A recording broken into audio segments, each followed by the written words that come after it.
আমরা এখানে তথাকথিত কোনো গণতান্ত্রিক আন্দোলন করতে আসি নাই। আমরা এখানে কোনো ইলেকশন করতে আসি নাই।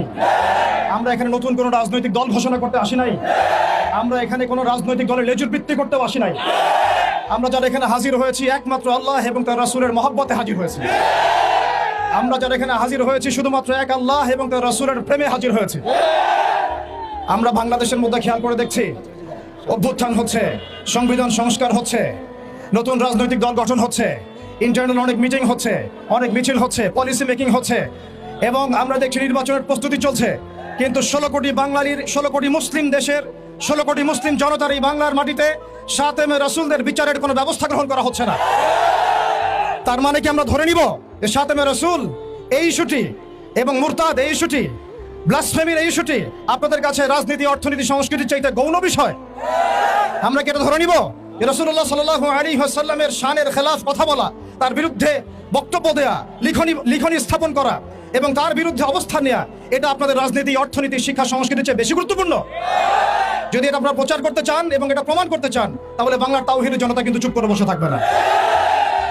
তাওহীদের জনতা, আরেকটা বিষয় আমি স্পষ্ট করতে চাই, সেটা হচ্ছে বাংলাদেশে কেউ হিন্দু হোক আমাদের কোনো আপত্তি আছে? কেউ বৌদ্ধ হলে আমাদের কোনো আপত্তি আছে? কেউ খ্রিস্টান ধর্মাবলম্বী হলে আমাদের কোনো আপত্তি আছে?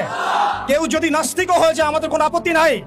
কিন্তু নাস্তিকতার দোহাই দিয়ে সেই লেভেলকে ব্যবহার করে যখন আপনি আল্লাহ এবং তার রাসূলের শানে কটূক্তি করবেন, আমাদের আপত্তি তখনই আমরা ঘরে চুপ করে বসে থাকবো না ইনশাআল্লাহ। আপনি নাস্তিক হয়ে জাহান্নামে যান, আমাদের কোনো আপত্তি নাই। কিন্তু নাস্তিকতার আদলে আপনি মুসলিমদের সেন্টিমেন্টে আঘাত করতে পারেন না। আপনি কোন ধর্মের তাবেদার হয়ে ইসলাম ধর্মকে কটূক্তি করতে পারেন না। আপনি ইসলাম ধর্মের এবং তাওহীদি জনতার সেন্টিমেন্টে আঘাত করতে পারেন না। আমরা নবী সাল্লাল্লাহু আলাইহি ওয়াসাল্লামের স্পষ্ট হাদিস শুনিয়েছিলাম, আপনাদের সবার মনে আছে, মান সাব্বা নাবিয়ান ফাকতুলু, মান সাব্বা নাবিয়ান ফাকতুলু, মান সাব্বা নাবিয়ান। এখন আপনারা সবাই জানেন এই দায়িত্ব কার উপর বর্তায়? এই দায়িত্ব বর্তায় আমাদের সরকারের উপরে। সরকার মুসলিম হোক, অমুসলিম হোক, ইন্টারিম হোক অথবা দলীয় সরকার হোক, যে কোনো সরকারি হোক না কেন, তার উপরে দায়িত্ব বর্তায় তারা যেন সাতেমে রাসূলের বিচার করেন, তারা যেন আল্লাহ দ্রোহীদের বিচার করেন, তারা যেন ইসলাম বিদ্বেষীদের বিচার করেন, তারা যেন ইসলাম ফোবিয়া যারা ছড়ায় তাদের বিচার করেন।